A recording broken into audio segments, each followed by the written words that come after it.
viewing mechanism. It's bigger than, the angles obtended is bigger than the moon. I've never been able to see with a telescope. All you see is the center of the darn thing, you know. I guess you have to take multiple images and filter and stack to get... Let's see. Let me see. Well, since we're discussing it, In some ways, Andromeda looks better in a pair of binoculars than it does in a big telescope. In some ways, Andromeda looks better in a pair of binoculars than a big telescope. Especially if you're not filtering and... that's not even, that's not my best one. That's not my good one. Here, I think this is my better one. You can see the dust lanes there. I don't know what I'm saying.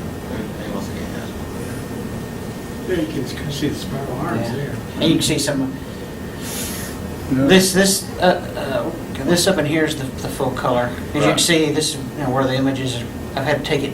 It's so big, the usable area. Even with this camera, I have to take sections. So this is. So that where your mosaic don't overlap. Mhm. Okay. Is that M31? Yep. There and Yeah. And that's 33. no 110. 110, yeah. Yeah, 110. That's the Milky Way off in the distance. This was actually taken from the other side of Andromeda. Yeah, that thing's huge, and that's let's see, what is that? Right about 5 billion years out of your home.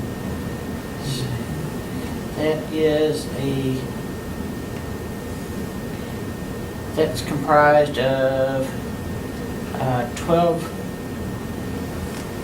exposures each color, and they're each about, I think that was about 10-minute exposures. So I got 120 minutes for red, 120 minutes for blue, 120 minutes for green. A one-shot color camera would have done it all in one go, but I don't. But you lose resolution Yeah. with the all-color camera, right? Yeah, but that just shows you the amount of time that even CCD could get that.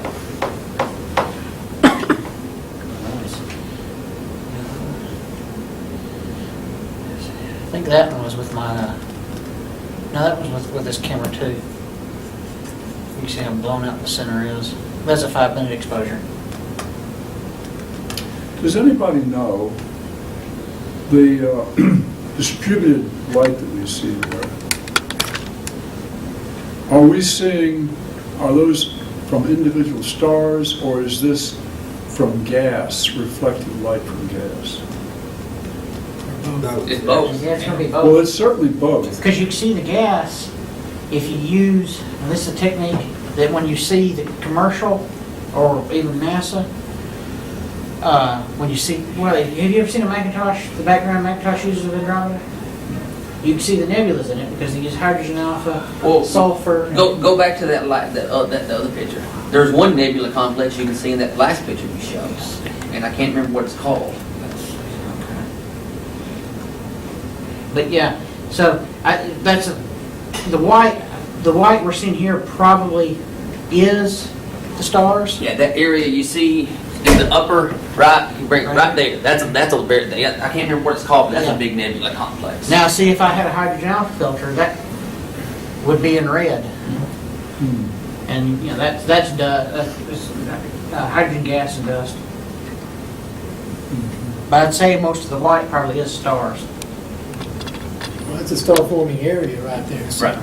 you can have new stars on the interior of that thing. Lighting up. Kind of like Orion Nebula. Well, I'd like to stay and chat, but we probably need, the guys already tried to clean up once, and I seen the security guard doing his rounds, so. Okay. Doing his pose. Actually, this was a fun meeting. It's a good meeting. Yeah. Thanks, Ben. We'll try to keep at it. So now, are you going to be there Saturday? Me? Yeah.